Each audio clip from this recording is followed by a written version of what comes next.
Gmar Chatima Tova. This is 40 days till a better you. This week's theme is generosity. And the text I want to look at today is Mishnah Peah, the very first Mishnah, and it reads as follows. These are the things that have no definite quantity: the corners of the field, first fruits, the offering brought on appearing at the temple on the 3 pilgrimage festivals, the performance of righteous deeds, and the study of Torah.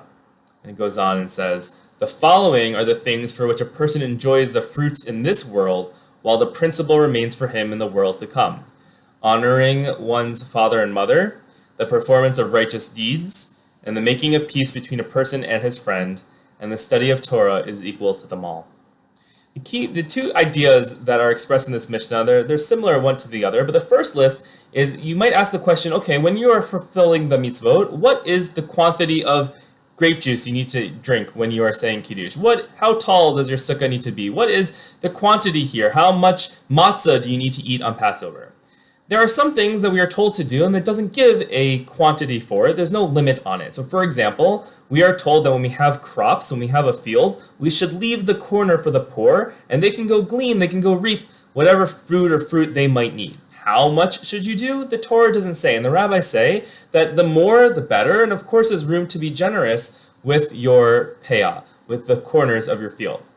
Similarly with all of these other categories as well, particularly with gimilut chasadim, these acts of loving kindness. And we saw before the difference between righteous charity and acts of loving kindness. Here, I think they called it the righteous deeds. How nice do you have to be? How generous should you be?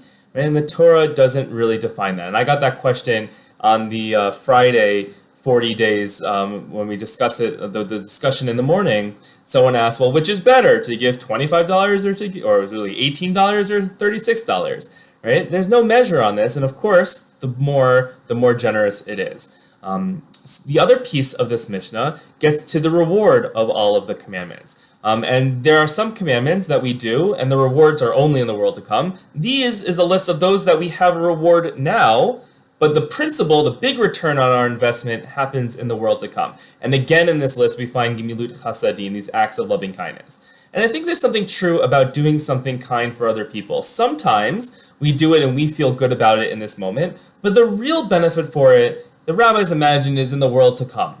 And there's many different pieces of what the world to come might look like. But for me, and for us at this moment, I think the big kicker here is sometimes being generous, it does make us feel good, but we don't really appreciate or really know the power of our lovingness and our kindness and our generosity.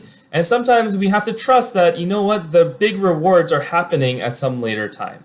And often a kind smile, a kind word, and going a little farther out of your way to be a little more generous than one might have been otherwise can actually be able to change the course of someone's day, maybe even their year, maybe even their life. And I think that sometimes we might think that there are returns for this right now, but the greater returns might be in the world to come.